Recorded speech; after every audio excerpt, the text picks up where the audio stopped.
Welcome back to the Leadership Lounge. This is the show where I shine the spotlight on leaders who are doing it right, who are leading with heart, and today is no exception.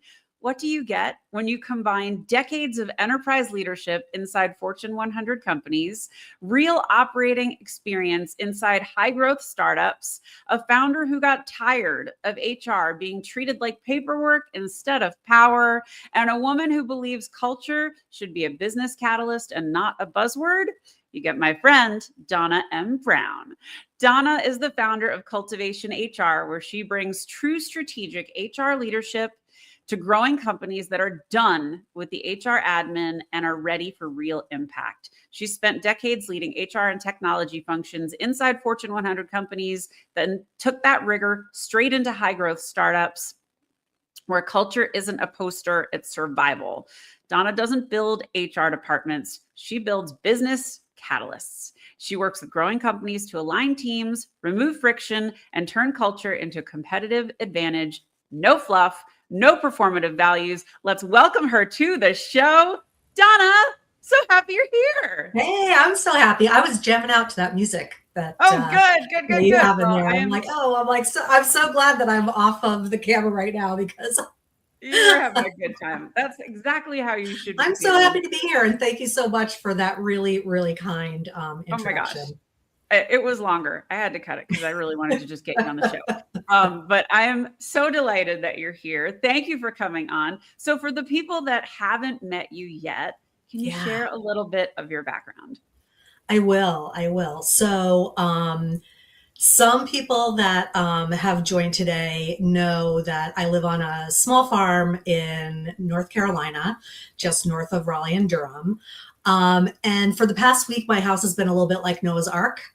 So we've got lots of critters on our little farm, and we have lots of habitats for all of them. And she says lots. This is not like I have 3 dogs and 2 cats. Tell the audience what we're dealing with. Well, I'll tell the audience what we're dealing with. That is because they're now living in the house. So now, since we've had wind chills below 0, which has not happened in our almost 15 years of living here, there are 7 dogs, 4 kitties, and 6 people living in my not large house. So that is normally something that gives me great joy. It's still giving me great joy. I'm hoping that they're all going to cooperate when it's time to go back outside, but we're going to get this bomb cyclone right over North Carolina this weekend. So who knows how long they'll be here. Right, well, there's only so many that can fit in the bomb. We'll say a little prayer that people don't freeze and the pets don't freeze. And that yes, exactly. Well, this is the first time that I've seen the emergency notice include pets in it. Yeah. It's actually a law in Massachusetts. If it's below, I think 20 degrees, you're not allowed to leave your pets outside and you can be fined. So I love that. Okay. So we talked about the animals, which is great. So let's talk about the business because part of what's going on is your fault. So love that. Yeah. So you made some good points in the intro. So yes, come from mostly in-house HR at large global enterprises. Did that for a really long time, got laid off, was like, oh, this is the worst thing in the world that's going to happen. But, I had been trying to leave for like 6 years. So, and, I just kept on getting cool projects, which is something that really gets me excited. So anyway, leave, looking for a job. I met the most generous person in my interview process. I will not name her because she's no longer at the organization that I'm going to describe, but COVID's happening. Nobody knows what to do. I'm talking about, is it hybrid? Is it something else? We're making the recipe. Let's do what we're going to do. And she said, I don't know that this role is really going to come to fruition, but you need to go be the head of HR for a technology startup. And I'm like, what? Like, I've been 30 years in-house big. What would they even want to talk to me about? She's like, no. She's like, all the things that excite you. That's where it happens. So I'm like, all right, well, I'm going to give that a try. And put the word out to people. And a recruiter friend of mine said, I actually have a really good blend for you because there's a startup that just got gobbled up, but it's going to be separate. So let me introduce you. And I think that was when I joined Electrify, which became Ford Pro Charging. Had a great few years there, built a lot of cool things from scratch, which the nice thing about working at startups, especially as it relates to culture and other things, is you're building from scratch. So you can build Right.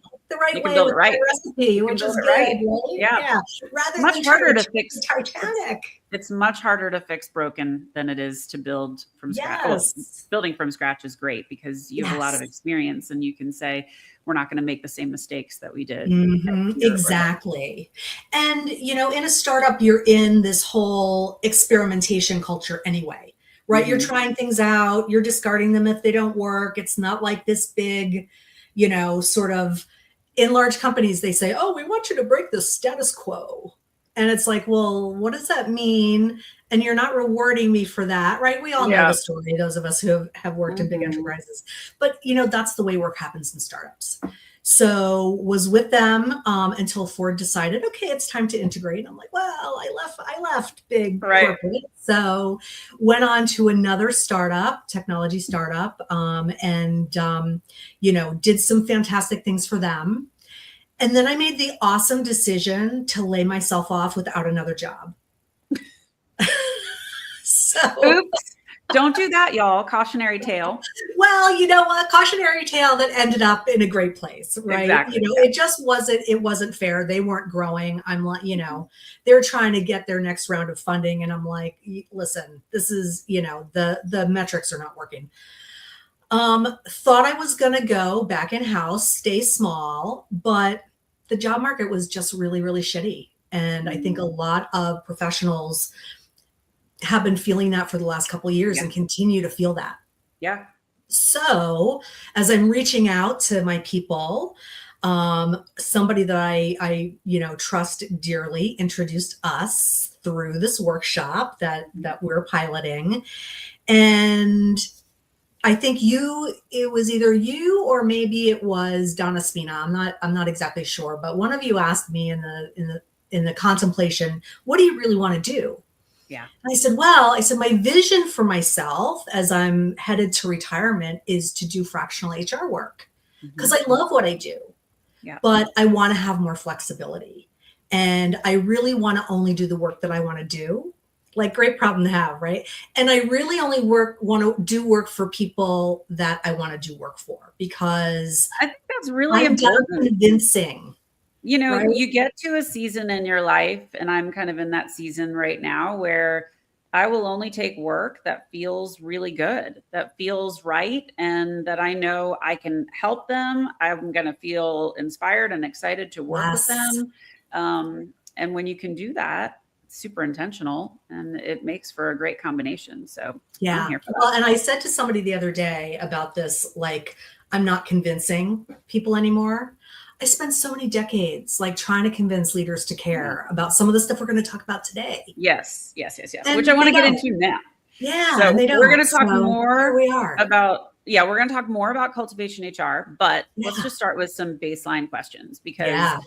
I had a unique experience when I was working in corporate, and I had a great leader, and she said to me once, she said, "Linz, I'm going to invite our HR partner to the sales meeting," and I'm like, why?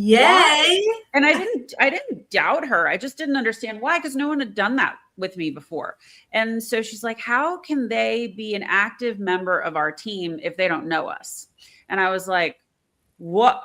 Why are you the first leader that I've ever met to do Yeah. this? Like, that doesn't feel right to me. And that forever changed how I was going to work with HR. But what I kept seeing was that HR is always in this reactive spot, always having to put out the fires, always there to deal with the mess. And they're rarely, unless there's a CHRO or unless there's a CPO at the head, they don't really get a seat at the table to drive that change. So that's kind of what I just wanted to set the tone for that, because I really want to get into the meat of this stuff. So here's a question. What should HR own that it usually doesn't? And what should it stop owning altogether? Okay. So I love that leader, number one, Yeah. because this is the bane of especially strategic HR leaders or HR business partners. A lot of companies have sort of parceled out the model Yeah. that you can try to free up those HR business partners to be more strategic. But what doesn't happen, and this is just like what didn't happen with you, is we don't then train leaders on what to expect. Like we Mhm. leave HR business partners out there to sort of demonstrate through a lot of headwinds. Yeah. This is what it could look like. So something that we own, that we should own, that we don't, is strategy. Hmm. Definitely being, I think a lot of people think about HR as being implementers, but it's the business strategy, because how you're going to grow depends on your people, Mm. depends on your leaders, right? Products and processes are so easily Yeah. replicable. We've known for years that that's not where you're differentiating. Maybe you'll get a couple years, Yeah. right, as a leader. But apart from that, you've got your people and your leaders who are creating your culture.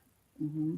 And if you really want to grow, you've got to get that into your Yeah. strategy. Well, and So, yeah. I'll just say from my own leadership experience, when you become a leader, a lot's thrown at you, and it's mostly like early in your leadership journey. This is the tools you're going to use. This is that you have access to these systems, but they don't really say like this is how you should be working with your HR Yes, partner with your or your partners HR or your team. legal partner or your I finance mean, you partner. like it's all you figure it out as you go. And I think that's a loss because once I had that lesson with Adriana, my leader that understood how important HR was, I was like, wait a minute. I want them more involved. And whenever I took on a new team, the first call I made was to HR. And I'm like, I need you to tell me how everyone on my team is being paid. And I need to know if anybody needs releveling or they need a bump. And they're like, oh, I'm like, no, we're going to make it right because I know the leaders before me haven't. So many times we had to do some heavy lifting to make that work. But Yeah. that was how I would establish like, this is the kind of leader I am.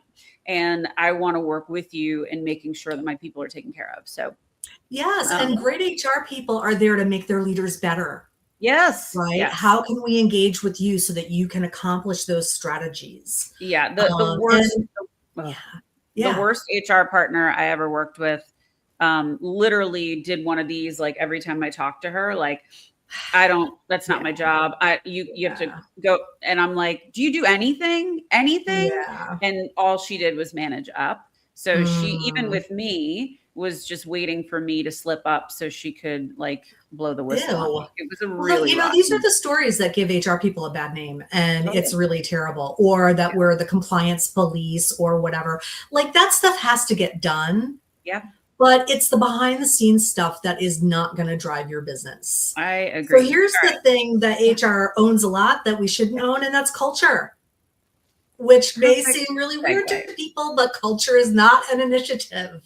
I think that's really important because that culture, this is something I talk about all the time. And culture Yes. is owned by everybody, but it has to start at the top. I Yes. wrote a freaking book about this. It's called Top Down Culture. Um, every team is responsible for enforcing and fortifying and improving culture, but it's not owned by HR. It's owned Right. by everyone. So And love it's your not answer. about perks and posters or good vibes Often. or the foosball table or whatever. Like that certainly makes work more enjoyable. Yeah. But culture is about decision making and all of those little things that leaders do every day to 100%. either enable or disable their people. Yeah. And when All you've right. got So, great culture, you've got great decision making, accountability, and speed. mhm, mhm. Yes. I hope Okay. people are So, asking questions. I can't really see that, but I did no, want there are to two make really sure that great people comments so threw in far. any questions. You guys, thank you for joining. Thank you for watching. Please, say hello. We love knowing that you're here. And if you have questions, fire them in. I will pop them up on the screen. So far, Awesome. just two really great comments. Okay, so here's a perfect segue. So, Yeah. what is the first sign a company is about to have a culture problem, even before HR feels it? Ah, this is one of my little gifts to people, right? Which is, if you want a really quick, simple culture strength test, 3 questions. I love the number 3 because it's a magic number. Where does work slow down unnecessarily? What decisions feel heavier than they should? And to what degree do we rely on heroics to accomplish important things? If you're feeling that, those answers are going to tell you exactly if your culture is helping or it's hurting. And then you know where you can focus to start dealing with those things. Because great cultures should make work feel easy. Yeah. Well, and so the reason I do this show and the reason I have my podcast is, if you've never had a great leader, you don't know what that looks and feels like. Yes. And so I'm trying to illustrate through all of these great leaders that I highlight how it's supposed to be. And so when you get these takeaways, like what Donna just gave us, hopefully it gives you something that you can use in your respective environment, or go hire Donna. Okay. Early warning signs. Let's talk just one more thing about that. Here's another little list, right? You've got lots of meetings and no decisions. That's like one of the biggest. Leaders are in the weeds. They're not removing obstacles, which is really what their role should be, and empowering their teams. You get what you described with your HR person. That's not my call. That's not my problem. And progress depends on who you know. That's a really big one. Yeah, it's so true. Because and people guard those relationships too. So like, they'll be real precious stingy, about them. And I'm not a fan of that at all. So growth is not what's breaking companies. Waiting too long to design how you're going to work, how you're going to operate, that's what causes things to crash. I wholeheartedly agree. And I think, when I look at the leaders that are kind of stuck, and you're having a bunch of meetings and not much is getting done, and you're like, why are we even talking again? This could have been an email or nothing. Like, why are we still doing this? They're a little lost. They are lacking creativity, and they're lacking autonomy to go make decisions. So that's kind of a big thing I notice. Okay. So if go ahead. Hold on. Where's my question? I think you answered them all. All right. Well, let's just keep moving. What is your leadership superpower? My leadership superpower. I don't know that I have any superpowers. Of course you do. Necessarily. But I would say, and this has developed over time, so I've gotten stronger and stronger in it. It is listening and really pushing work and decisions down as far as they possibly can go. Decisions need to happen where the work happens. People that worked with me 20 years ago would be like, what? No, that was like high control environment. But, you have to evolve. And, I too may have some expertise now, but in the beginning, when people aren't really giving you the roadmap of how you should be as a leader, they talk about leadership competencies, and, you can go to great training and whatever, but when you don't have a role model to sort of take you through how the everyday decisions should be made, not what they should be, but how they should be made. And you don't have decision-making authority. You're being told, trust but verify. That's a little coded, I think, right? What are you doing there? It just like, you're sort of scared into this high control persona. And that's not fun for your teams. No, it's not. Luckily, I've had teams that have given me that feedback. So every superhero has a kryptonite. What's yours?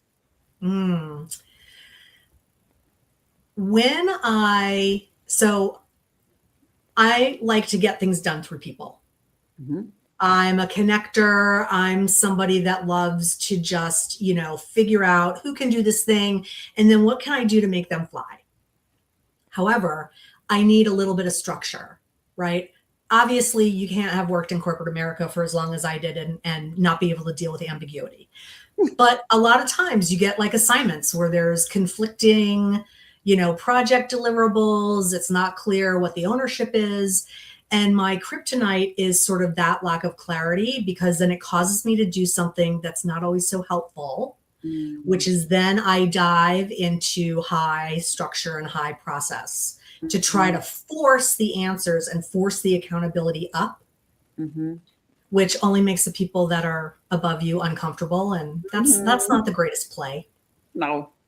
Well, listen, we all have these, and this is why I asked this question. I want people to understand that nobody that comes on the show, myself included, is perfect. And we always have things we're working on. And that's constantly, it's just being human. So it's never to embarrass or to shine a light on, failures or bad things. It's always to just say, like, we should be talking more about those things too, well, right? That's my next leaders talk more not only the great things that we've done, but also the, rewinding that wasn't my best hour. All right. Perfect segue. So what's a story about failure that turned out to be one of your greatest gifts? Yeah. Well, I already told a story about laying myself off, so I can't rinse and repeat that. I had a very complicated program that I was running when I moved out of HR and into IT. I won't bore people with the details, but it was a power dynamic nightmare. You've got global functions at the top, just like try to visualize this, all the people that think they can tell everybody else what to do. You've got your local markets that are actually driving the revenue and doing the work. And, because of structurally the way the P&Ls worked at this company, there was just always tension. And I was set in to do this operating model work, and it wasn't going well, largely because there was not alignment or clarity at the top. My boss was MIA. He was not going to touch this thing with a 10-foot pole. And I was like, all right, well, I'm going to now, my word of 2026 is reframe, but this was really when I had to reframe big time. I'm like, all right, well, the initiative is super important. It could not only save money, but it can reduce risk, and it can make sure that we get the talent that we need to our local markets. So worthwhile doing it.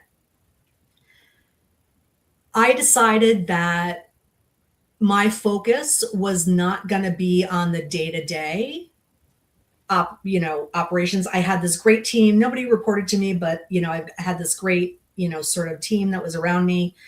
And I said, I'm going to focus on stakeholder management. And I'm going to go in and I'm going to talk to the regional presidents, the country leaders. I'm going to really find out not only what's on their mind, but how they think about this. Is this even on their priority list? And for most of them, it was not. But there were pieces of things that were priorities for them. And so I decided, I have this big thing that I'm supposed to deliver, and I'll report on the big thing. But when I'm local, I'm going to work first on the thing that they actually care about, because that could be an entree for me to then work on the rest of it that, the bosses in New York want me to work on. Didn't turn out. We did a lot of work for several years. Got a few things implemented, but then there were some leadership changes and COVID happened, and, there was just a different focus. But this was also where I learned sort of the lesson of trust but verify. So here was a big visible mistake. So in addition to sort of, I recognized I'm not going in with the big stick that the global leaders are giving me approval to do. I'm like, yeah, that is not a way to be successful. So, navigated my way around that. But then what we were doing was highly dependent on these really customized financial models. Well, again, won't bore you with the details, but I had a finance partner who had no clue. And I'm like, well, what am I supposed to do? Because this is like finance MBA stuff. This is like this is, not the kind of math that I can do. And I went into a steering committee meeting to report out, and the financials were a mess. And I sort of looked at my finance partner, who could then answer no questions. That's when I got sort of called out after the meeting saying this trust but verify. And I'm like, well, how am I supposed to do that? I don't have the skills and competencies to do that. I said, your job was to get me the right team. And, again, that's a really important leadership lesson, because you are going to be working with people forever. Yes. And you want to trust them at face value, but you do need to understand their competencies, and they need to demonstrate it. And if they drop the ball, what's the repercussions it has? What do you do? Yeah. And he was not going to get me the right team. And so I had to go and get my right team. Yeah. And luckily for me, because of all the work that I had done around the company for so many years as that strategic HR business partner where people valued that work, I was able to go and say, listen, this is it. CFO, this is what I have to do. Who do you have? Who do you have? Yeah. And so, I ended up working my way out of it, but it was rough going. All right. Well, for our listeners, first of all, I appreciate you being here. Thank you. And you never come to the show and leave empty-handed. So I've got a little present for you. Here we go. So that code right there in the upper right-hand corner, and that link right there gets you some really spiffy deals. Cozy Earth is a brand that I work with. There's Cozy Earth. I did that over Christmas. Yep. Use the code Lead with Heart. The promo is currently 41% off, which is the deepest discount you can get anywhere, but that's going to end at the end of February. So if you were thinking about that, do it now. It's going to drop to 21% off, which is still good, but not as great. It's not 41. So if you're thinking about shopping, go now. And hey, if you like this show, if you like what we're talking about, I also have a podcast, and that is called the Heartbeat for Hire podcast. It's on YouTube and wherever you find your favorite shows. Please go check it out. It's amazing. We're 187 episodes in, and it is they're all great. Thank you. It's my favorite. I haven't listened to them all, but so many of them are great, but I can say all of them are great. Thank you, my friend. I'm going to leave that QR code up for just a little longer, and we are going to jump into our not so speedy speed round. And I say not so speedy because I want you to talk about these things. So it's not like a yes, no. Okay. So this is the lead it or leave it speed round. Lead it if you like it, leave it if you hate it. Okay, first topic, and these are specifically built just for you. Okay. Unlimited PTO. Lead it or leave it? Leave it. Why? Unlimited PTO has a very weird impact on employee engagement. It sounds great. It even can be great from a financial perspective. Oh, yeah. But people don't, if something's measured, it's not managed, right? So people are like, oh, I have all these days. They're not taking them. No. And they're getting burned out. One of the companies I was at where we had unlimited PTO, I actually did like a little lunch and learn. I'm like, listen, a volunteer day, a day to go to the spa, a take a walk day, an actual vacation. But when you have unlimited PTO, what the company is trying to tell you is they want you to focus on your mental, physical, spiritual, emotional health in as many ways as possible. Because the companies that I did good. Because the companies that I know about that I worked for that had unlimited PTO, it was a total like, I don't want to pay out when I lose someone. The accrued. And that was the reason they did it. It wasn't like this company was actually good. That's good. And probably because I was leading HR, so I was telling the leaders that this is why we were going to do it. But anyway, I had to actually tell people, like, here's some suggestions, because we can only afford to take so many vacations during the year. And people equate PTO to sick time or vacations. Well, and they don't equate it to all these random days. Yeah. If I'm not working, I'm in trouble. So another thing it does is it opens up an opportunity with leaders, because leaders are used to saying, oh, this person took 3 weeks off in the first half of the year. And, they would come to me and say that. I'm like, okay. And they're like, well, that's too much time. I'm like, well, how do you know? Well, how do I know? Did you communicate expectations? Because Like, it did turns you something like communicate? PTO into a performance measure. Well, and as a leader, did you communicate expectations? Because like I saw a company, this was really funny. And I see this with like the youngest generations that are working in the workforce now. And they're like, sweet, unlimited PTO, I'm taking every Friday off in the summer. And I'm like, I don't know that that's what they really had in mind. So you Mhm. have to really kind of talk about Right. It has expectations to be around that. clear, has to be structured. This is how our work group operates. Yeah. You know, it does add a lot of complexity. It's so it seems deceivingly simple, but it adds a Yeah. lot of I think complexity that are not direct. what Anita just said, agree, hated unlimited PTO. You either had employees abuse it or employees that ignored it and still Yes. burnt out. Hey, Yep. Anita, so glad that Yep. you joined. Yep. Yep. Yep. Yep. All right. Next topic, engagement surveys. Lead it. Lead it. We I, need to hear from our people in all kinds of ways. yeah. And whatever, you know, there are all kinds of different ones out there. The key to surveys, whether it's a formal engagement survey, a pulse survey, let's, you know, have lunch together kind of a conversation. The way you do it doesn't really matter. What matters is what you do next.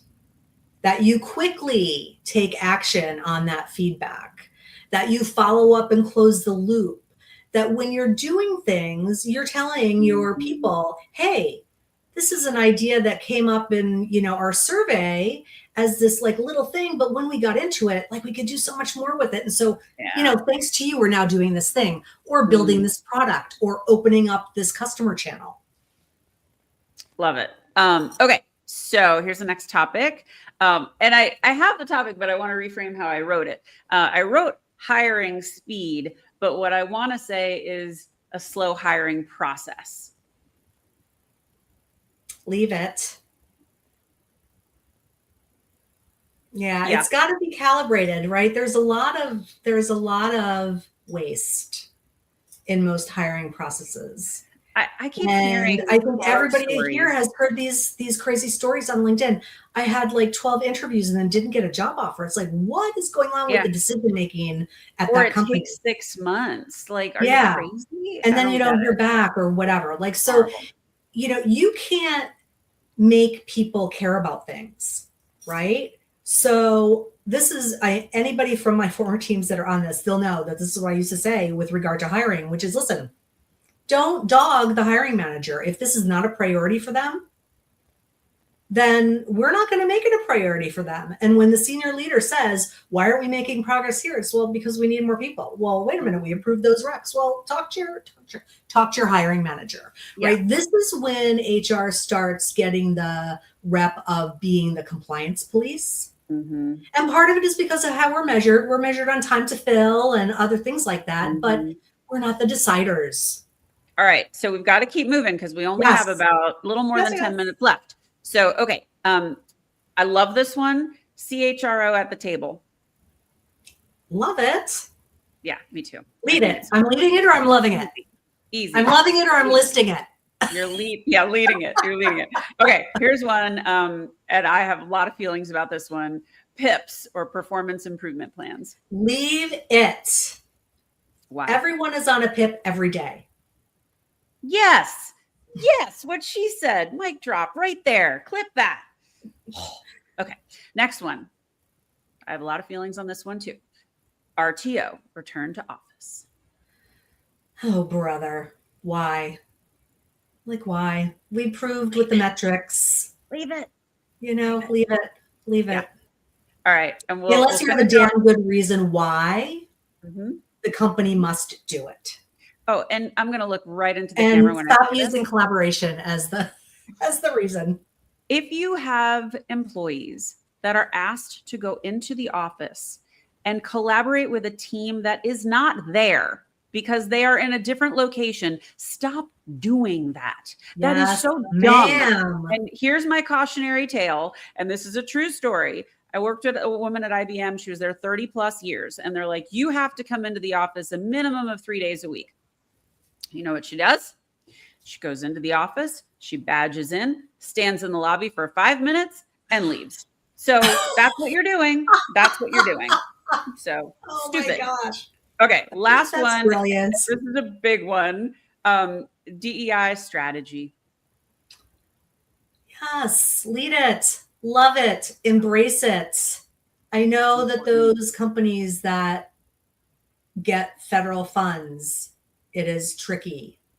But please, please, please, we know we've got the metrics. The goodness of having diverse workplaces, being inclusive, creating psychological safety, all of those great practices that help people do their best work. Mm-hmm. All right, let's relabel them if there's, if there's a political view that doesn't like them, but we can't stop. No. We can't let the progress just flounder. I agree. And people are overlooked. I don't care what you say. They just are. I had so many people on my team who had been passed over for jobs, who had never been given leadership opportunities by simply how they looked or what people thought they represented. And that is just foolish, really foolish. So, okay, thank you for playing the Lead It or Leave It speed round. You did a beautiful job. Here's a question. What do employees need most from leaders right now that they're not getting? Clarity. That's my number one. Be clear. Be clear on your roles. And I'm not talking about a job description. I'm talking about the impact of that role to your customers, to your revenue. Be clear about expectations. Be clear about policies and procedures. And by the way, co-create all of that stuff with your people. Sometimes I get into conversations with leaders and they hear all the things they have to be clear about and they freak out because they all have like day jobs too, right? Everybody's a player coach. Nobody's just a manager that I've ever encountered anyway. Mm-hmm. But it's because they think they have to go it alone. Yeah. It's like, wait a minute. What do you mean? You have a whole team of people. Do this together. They'd love it. I love it. Okay, so what are you working on right now? I am working on a few things right now. So I've got a couple of great companies that I'm working with in new organizations with leaders that not only get it, they're walking the talk, they're preaching it. And so it makes my work really fun. I am also trying to, I'm out there trying to build my brand and talk about the things that I care about in the right way and make good connections. Yeah, exactly. My KPIs have all changed. And this came from a photographer friend of mine who I was in a mentoring circle with. And I was like, all of those KPIs that came with me from corporate America don't really apply to what I'm trying to do now, which is start a business, which thank God I have friends because I don't really know anything about that. I do because I've been in business for such a long time. Don't go it alone, people. Don't go it alone. Don't go it alone. And when I'm on LinkedIn, like LinkedIn, when I was in my corporate world was, am I looking for candidates? Am I trying to find a job? It's so much different than that. And so meeting people and having conversations, which used to be the nice to do when I have time, is now the bulk of what I'm trying to do. Cheers to that. So I now have KPIs around having conversations and being out in the wild more, which is what my friends are always telling me. Yes. It's not my natural habitat, but I'm trying. But you're doing it. You're doing it well. So who are your ideal clients? My ideal clients are small to medium-sized businesses that are growing, who value strategic HR, who have an already inclusive leadership team where they're collaborating, and who recognize that people are the engine. Love. They also have to be doing something good in the world. Doesn't have to be like Greenpeace. Cheers to that. Well, there's a lot of wonderful companies that have really important missions. And yes, exactly. They can't be killing people with their products. They can't be destroying the earth, like all of that. So none of that. They're not going to come find us anyway. Okay, so could you imagine the conversation in the boardroom about that? Here's our new HR consultant. They'd be so irritated by both of us. Like that would just not work well. What is next for you?